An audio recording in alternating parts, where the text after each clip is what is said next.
So basically, it's like, I'm going to say what I want, whatever the consequences are, I don't really care so much.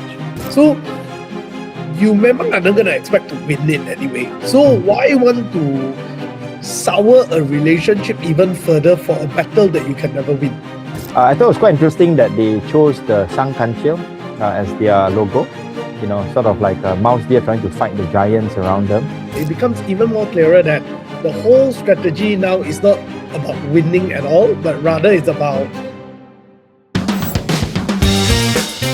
Hey guys, welcome once again to the Are We OK podcast, where we talk about politics and public policies in ways that are relevant to you, the person on the street. I'm Dr. Potak Kienming, and we have Mr. Money, Peter.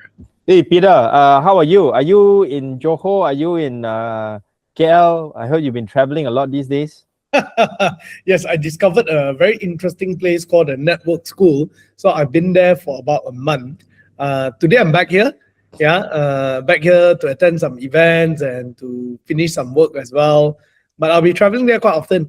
A very interesting place. So the Network School, as far as I know, is based in Forest City. In one of the 5-star hotels there. I've actually seen it before when I went to that hotel to stay a couple of months back. So you want to say a little bit more about what this Network School is? Yeah, I think to put it in short, for people who don't get the idea, basically, it's kind of like a Club Med for nerds, right? So what does it mean is that you think about it, when you go Club Med, it's all about all the programs already, the food and drinks, everything are there. All you need to do is just go there and relax and don't think about anything and just have fun. But in this case, it is the same concept, but it's only that it's for nerds in that sense, where people who are thinking about building a business, tech guys, crypto guys, or Web3 guys. So everything is taken care of. All you need to do is just think about what you want to build there itself. The whole idea is like you bring Silicon Valley to Johor itself. Yeah, so the guy who founded it is also a Silicon Valley billionaire, of course. So he believes in the decline of the US, and he thinks that eventually the Silicon Valley model of talent density, attracting people, and building companies is going to come to Malaysia. So he started this initiative here. So he wants to make it sort of like a technopreneur hub for Southeast Asia. That's right. So I'm quite excited because I do see a lot more value in it, where there's a lot of skill transfer. You get, I never knew that Coinbase actually have a hub here. Brian Johnson's company, Longevity, also have a hub here. So I think there's a lot of high level or high value skill set that can be transferred if this does well. Yeah, I heard that Bilaj, who's sort of like the brains behind this, you've recorded a podcast with him, right? Any idea when that will be out? This podcast will be out probably in about a month time. In about a month time. So we talked about a lot of things. Very brilliant guy, very smart, different level. Yeah, very, very different level. Yeah, I look forward to meeting him, and discussing, more policy-related, tech-related questions from a policy perspective. Yes, I think you guys will click. Yeah. Well, in the meantime, there's been some exciting stuff happening in Malaysian politics. Oh, yeah. Yeah, where do you want to start? Oh, maybe we start with my BFF right? Yang berbahagia Rafizi Ramli. Can't call him Yang Berhormat anymore because he and Nick Nazmi resigned as MPs last Monday. This Monday. Earlier this week, today is Friday. We're recording this on the 22nd, and he would have resigned on the 18th of May, together with Nick Nazmi, because they announced the establishment of a new party called Bersama. I think it happened last weekend on the 16th of May. Yep. And this is something that wasn't so surprising to me, that they would form a new party. I had received news from a source that they were already approaching somebody in Penang who had set up this party that was not active. So when I found out that this announcement was coming, I wasn't surprised. But what surprised me, Peter, is the fact that they both made the decision to resign from their parliament positions. Right? Yes. So that was something that surprised me. I thought that they would maybe say that they were going to take over the party and that they would announce when they would make it official that they would be part of that party, maybe even after the parliament is dissolved, so that they could continue becoming MPs. But, kudos to them, the both of them, they took the moral high ground, resigned from their party positions, resigned as MPs, and then have taken on new leadership positions in this new party, so that they did it so that they won't fall afoul of the anti-hopping law lah. Yeah. So your thoughts on this new party Bersama?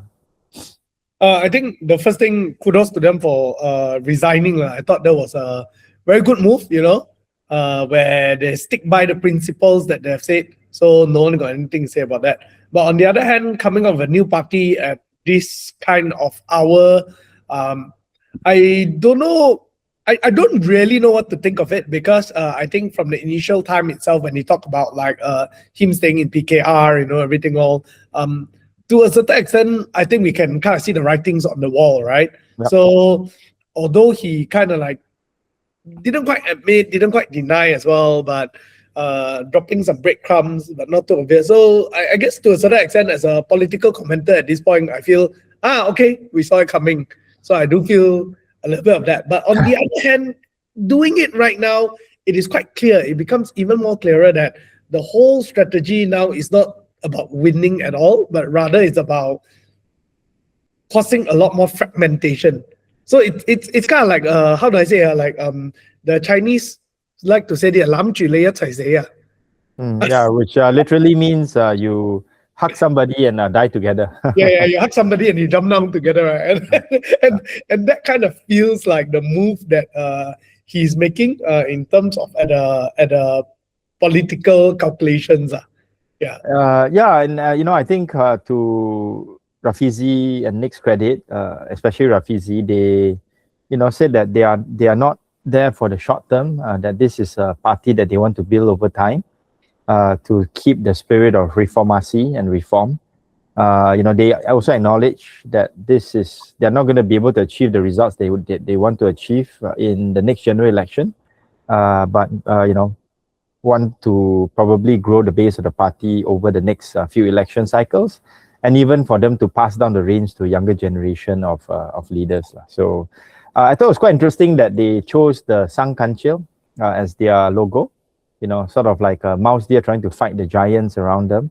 And maybe this was also partly inspired by Rafizi's special officer, James Chai.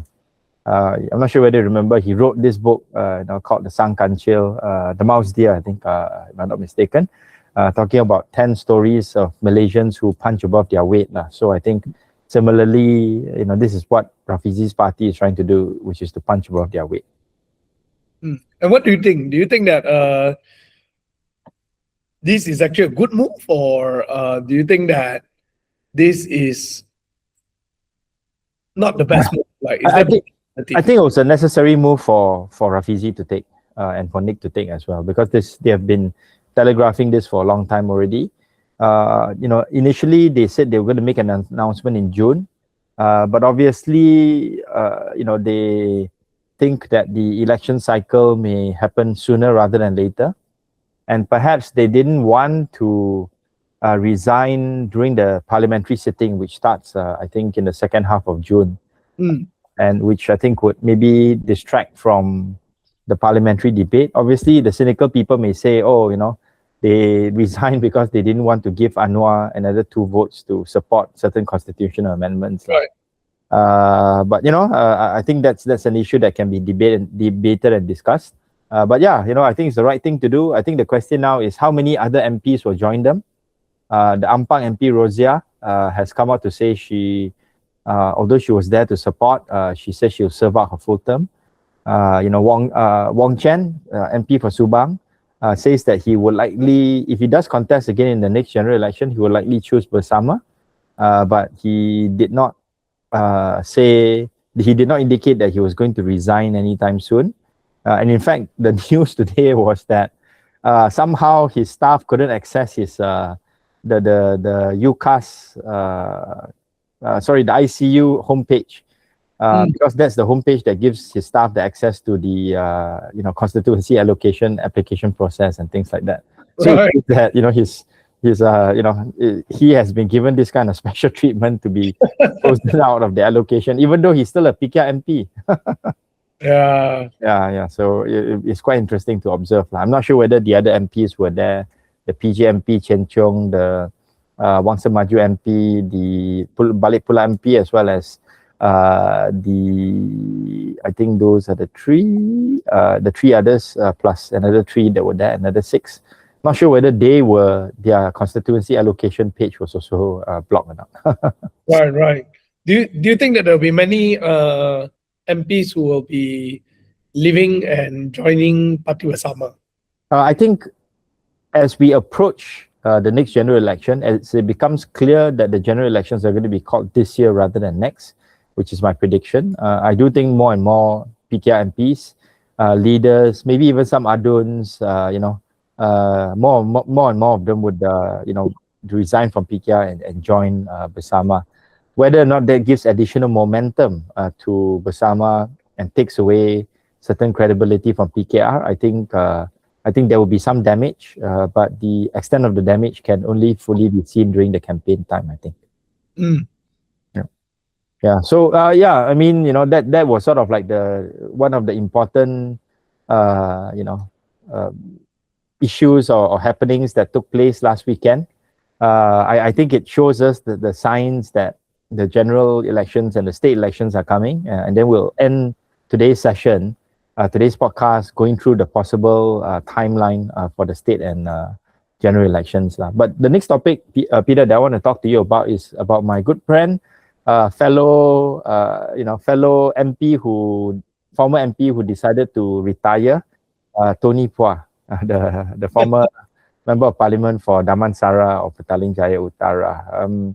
He's been in the news lately because, for those of you who have not paid attention, after the Selangor Dun sitting, he came out with a statement or a Facebook post to say that he respects the monarchy and the Constitution, and that he clearly said that the Constitution is something that limits the power of the sultans, and I think this was in reference to not only what Sultan of Selangor said about the issue of pig rearing in Selangor, but he also recently visited a place in Selangor where the Rukun Negara wording was shown in a monument, and in his I think it was his social media sharing, he asked Wang Siu Ki, YB Wang Siu Ki, Adun for Sri Kembangan, and former state exco from the DAP, Ronnie Liu,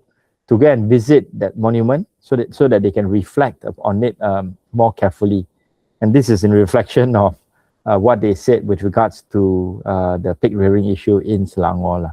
So within this context, before I go on to talk about what happened to Tony after that, any thoughts on your part? I think there's 2 ways to look at this post. For me, I would say that firstly, it may not be the right timing and the sensitivity is a bit off, right? Yeah. But if you were to not look at any of that and just look at it as a statement of fact itself, then it's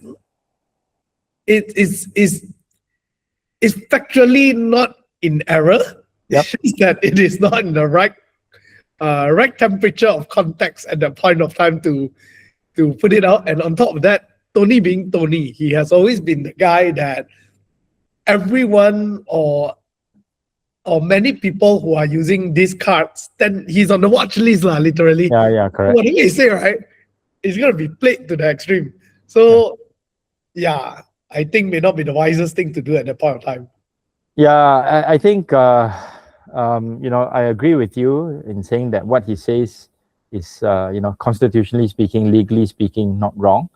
But I think one would question whether or not the timing of that statement is actually helpful to Pakatan Harapan. And what I'm going to say will also be related to what I will say about the Johor situation in Johor later on in part 3 of this podcast. And I think Tony basically made it harder for Barisan Nasional to work with Pakatan Harapan. I think in Tony's mind, he firstly doesn't think that PH should work with Barisan because of ethical and also I think policy concerns. So, for example, he would be of the opinion that if they work together, then Barisan Nasional would probably want PH to support some sort of a pardon for Najib. So that's something that I think Tony would probably not agree with. Second thing is, he may not necessarily agree or like the Barisan Nasional leaders. So, to him, PH shouldn't work with them. And then thirdly is that now that he's no longer in active politics, he doesn't really have to care about the political dynamics between PH and BN. So basically, it's like, I'm going to say what I want, whatever the consequences are, I don't really care so much. And yeah, I mean, if this results in PH not being able to work with PN, I think that will be fine by Tony. Yeah. What happened when the guy will retire, right? Yeah, well, if you think about it, Tony and I have taken quite different pathways, right? I think he's speaking his mind. I'm speaking my mind, but in a different way, trying to chart a different pathway and different course. That probably can, talk a bit more about it. Maybe get Tony on the show if he wants to come. I think both have retired in a very different fashion. Correct. Yeah. I mean, the other thing that I want to raise is the response by UMNO, not unsurprisingly. The Secretary General of UMNO, Ashraf Dasuki, I think called out Tony, used a pre-buzzer against Tony, which Tony responded, I think, in a very sarcastic way. Basically, I think, not just, I think it's not just about calling out Tony, right? But I think,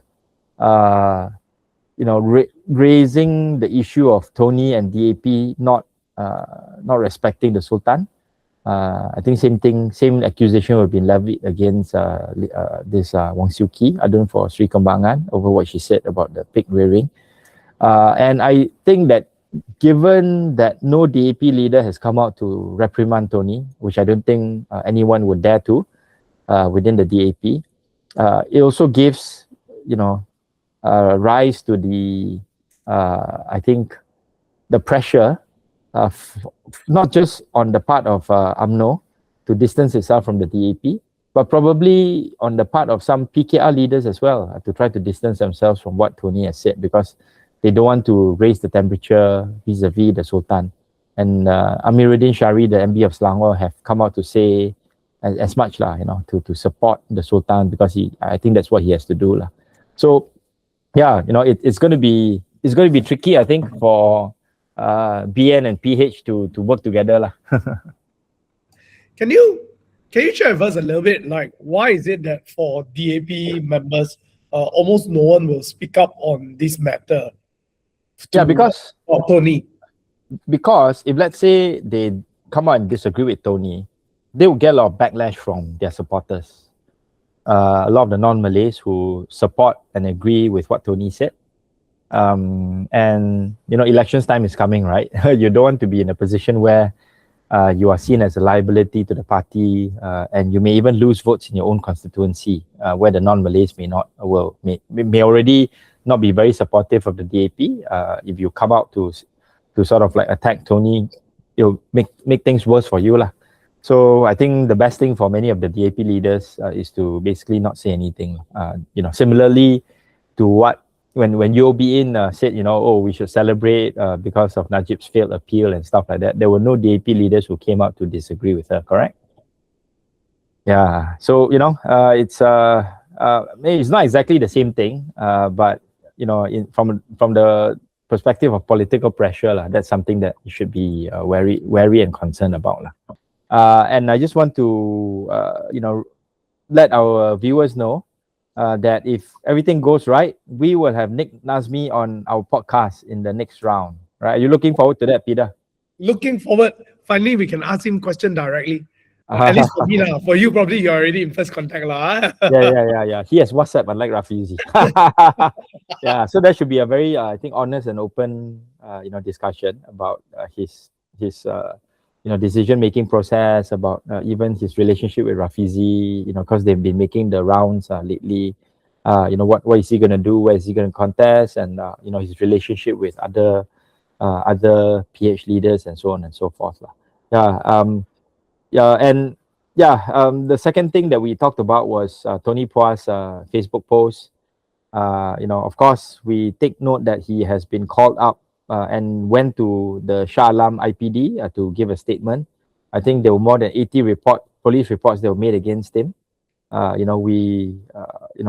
From my perspective, I think nothing should happen to Tony because I think what he was saying was constitutionally correct lah. Just that maybe the timing and the tone is not so suitable at this political context. I don't think you should be charged for anything lah. So that's the second thing. The third thing I want to talk about is the Pakatan Harapan convention, in Johor recently that took place. I think the day of when Rafizi announced his new party lah. So before I go into the details, right? Were you paying attention to what was coming out from the Johor PH convention? I've seen bits and pieces, but I haven't got through to read through or watch through the whole thing. In fact, I saw bits and pieces of Anwar's speech, and you can see he is also starting to warn the people or to tell the people up front that, like, hey, look, with all this going on, I think we have to actually have that election earlier. And he's trying to foster a lot more unity per se among the people. Among PH lah. Among PH. Among PH lah. And it was a lot of I mean, I literally stopped at Anthony Look's speech, right?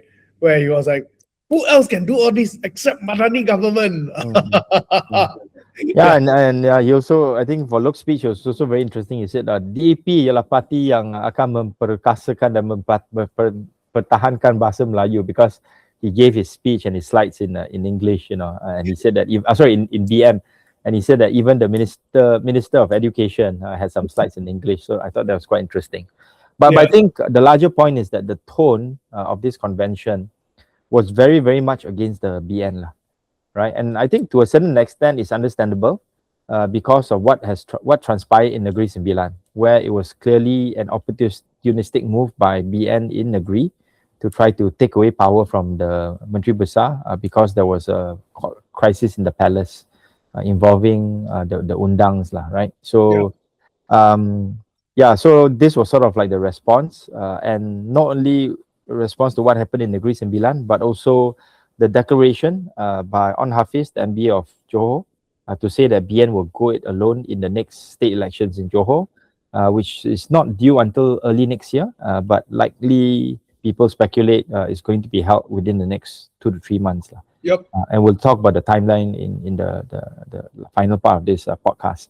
So to me, when I listen to the words that were used by certain PH leaders, not necessarily Anwar, but others, they talk about UMNO sebagai pengkhianat. They are traitors. Amanah, chief talked about how mereka nak menguburkan Barisan Nasional di kubu kuat mereka untuk kali yang kedua, meaning they want to defeat or bury Barisan Nasional in their stronghold for the second time. The first time was in 2018. So I actually think that it is not very strategic for this kind of language to be used. I understand that people are emotional because they feel somehow betrayed. But if you think about it, right, the Barisan Nasional government in Johor was never a unity government, right?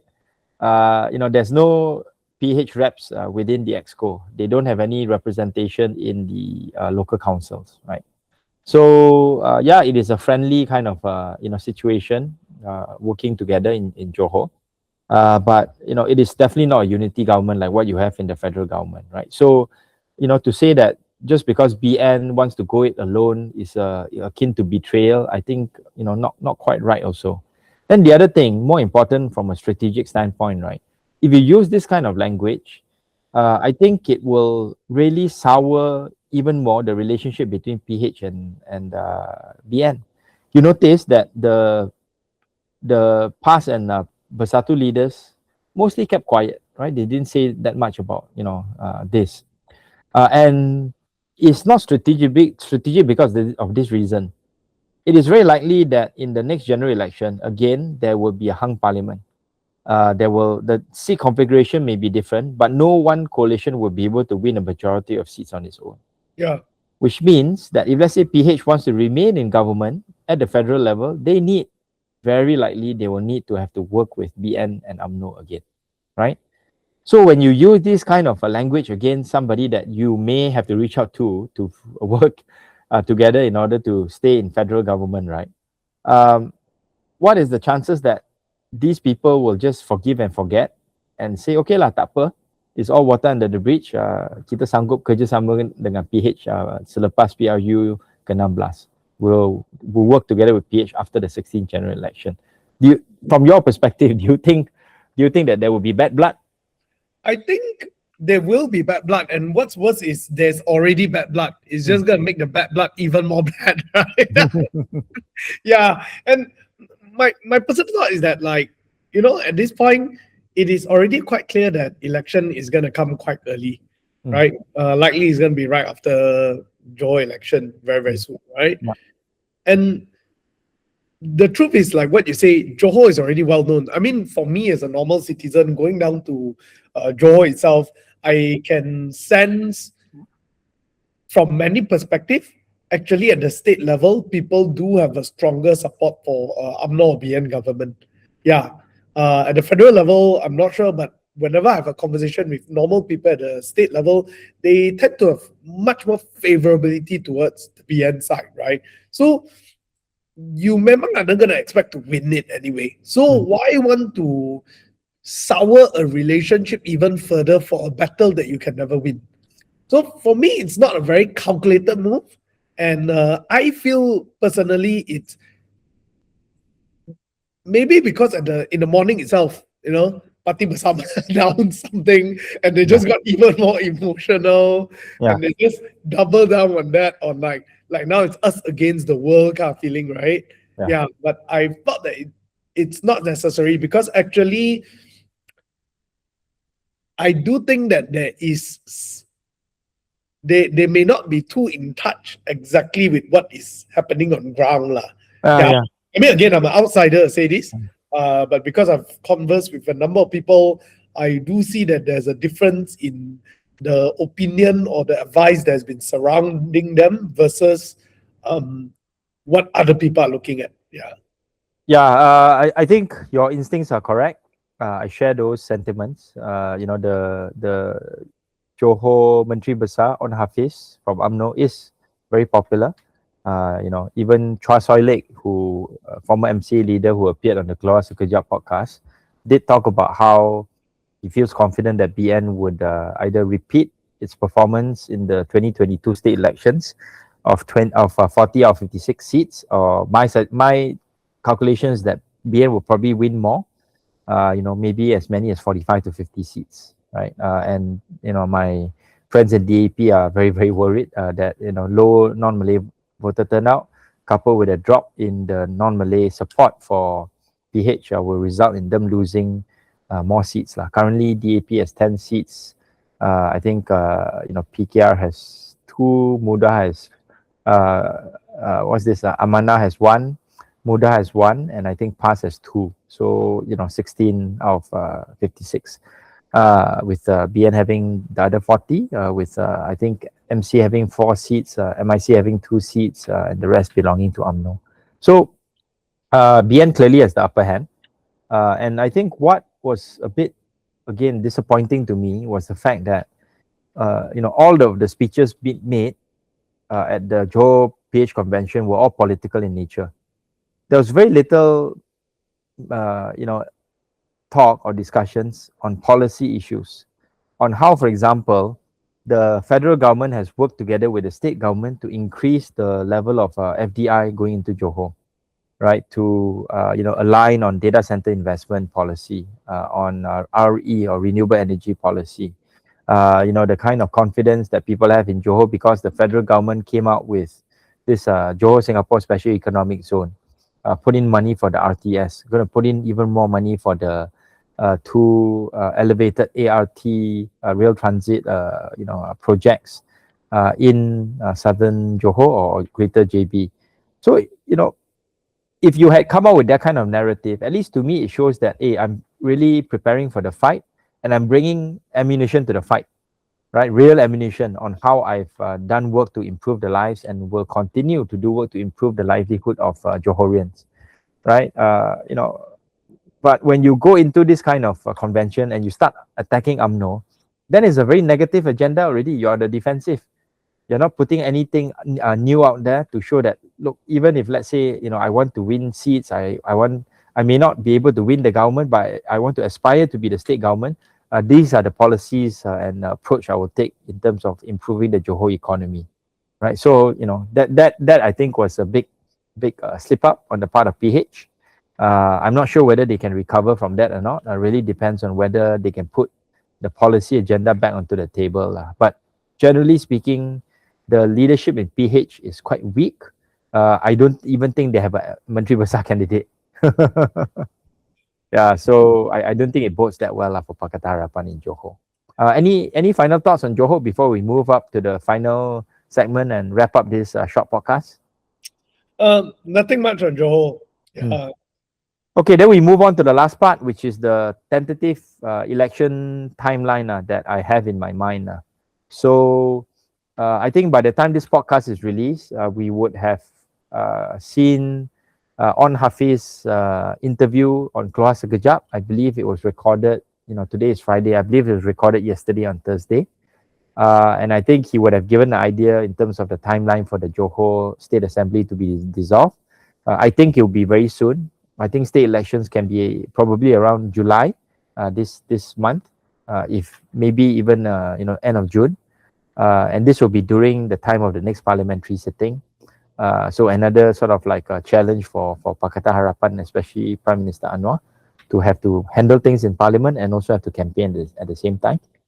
The reason why it will be held in July is the UMNO General Assembly will be held in the middle of August. So UMNO wants to have momentum going into the General Assembly to say that they will go it alone, right?